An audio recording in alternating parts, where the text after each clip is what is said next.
friends, today my topic is externality. Okay, what is externality?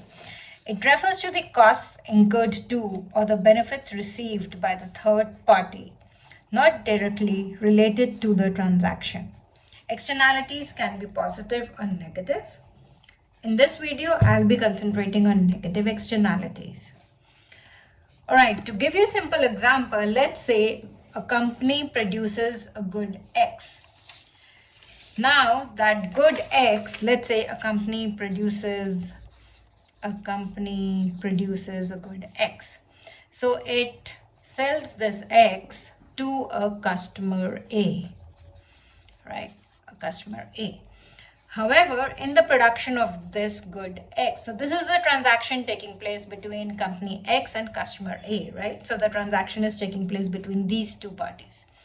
Now, let's say in the production of this good X, the company creates a lot of pollution. All right. Now, this pollution is nothing but your negative externality. So this externality is basically nothing but cost to the society. Or in other words, I can say it is the cost to the other, citizens or the customers who are not directly related in this transaction between company X and customer A. All right, so this is what your externality is. So it's a cost that is incurred to the third party. Third party could be your entire society. It could be a group of people, a set of people, but those who are not directly involved in the transaction between any other two parties. All right. Okay, so I have taken a very simple example of pollution being a negative externality. Now, a pollution has an external cost to the society that is not taken into account by the producers. That's the whole problem of externality is. The cost is above the marginal cost to the producers. All right, to explain you this, let's go to the diagram. I have this diagram. So on the y-axis, I have my price. On the x-axis, I have my quantity of the good that I am producing. Let's say in our case, since I had taken a company producing a good X. So let this be good X, quantity of good X. All right. Now, given the simple demand and supply, okay, this is nothing but my demand curve, and which is nothing but my marginal benefit as well. And this is nothing but my supply or my marginal cost curve. Under, simple mechanism, wherever demand means supply, okay, this is my equilibrium. So this point is my equilibrium, and this is my price set, and that's the quantity the firm should produce or the company should produce, right? However, since the company or the firm is also producing a lot of pollution and causing an external cost to the society, the company is not taking that into consideration with being on this marginal cost curve. All right. So if we add on that society's marginal cost to the supplier's marginal cost, we get a new supply cost curve or marginal cost curve, which is this one, right? So this is basically the addition of the society's marginal cost. Got it? Now with this, we get a new equilibrium where it intersects with my demand or my MB, that's marginal benefit, is my point S.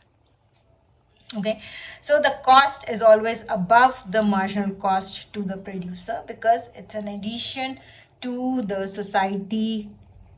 It's an addition to the cost to the society that the supplier or the producer is creating, which he's not taking into account otherwise.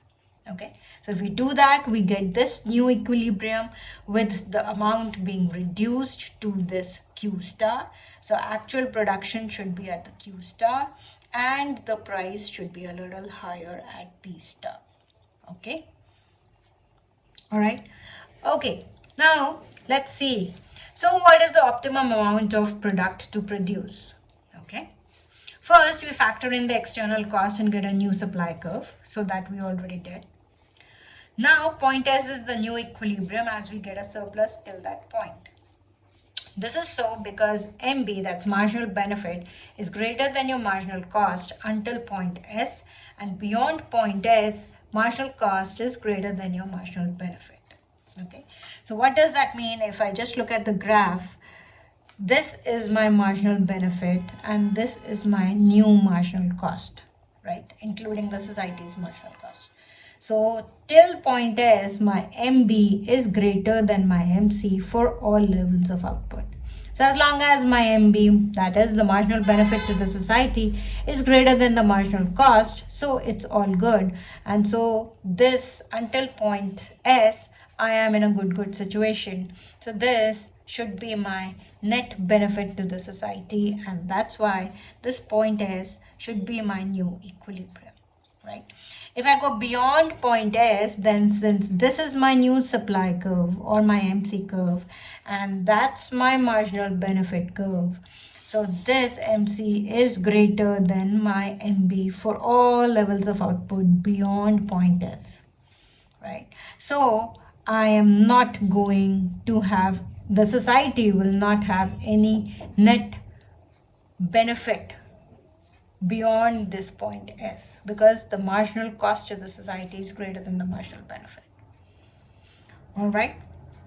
However, even if I mean after this, even if then the producer produces until the original equilibrium quantity, that is, if the producer, even knowing this with the new MC curve, produces until this quantity, until the new equilibrium, then the entire this triangle, right, will be the negative surplus or the dead weight loss to the society. So if I just extend this upwards with this new MC, I get this whole triangle, which will be the which will be the dead weight loss or the negative surplus to the society. Why? Because my MC is greater than my MB at this point. I mean, till this point.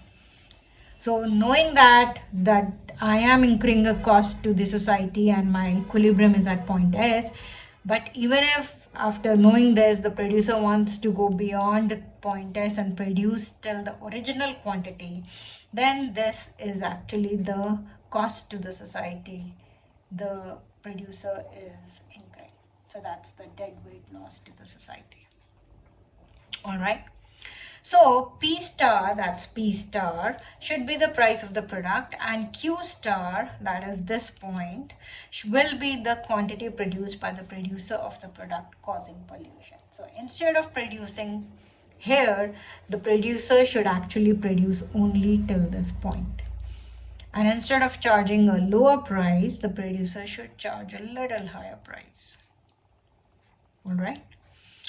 But how do we get the society to produce at Q star and not at the original quantity? Now the basic question arises, how will we convince the producer to produce at Q star and not at this point and not at the original point? Okay. So for that, there are various government regulations and laws. We can tax the producers for causing pollution. We can have regular checks and supervisions by government authorities. And the government can lay laws and regulations in order to convince or to just dictate the producer to produce at Q star, because that's beneficial for the society rather than at the original point. All right. Okay. Thank you so much. See you next time. Bye-bye.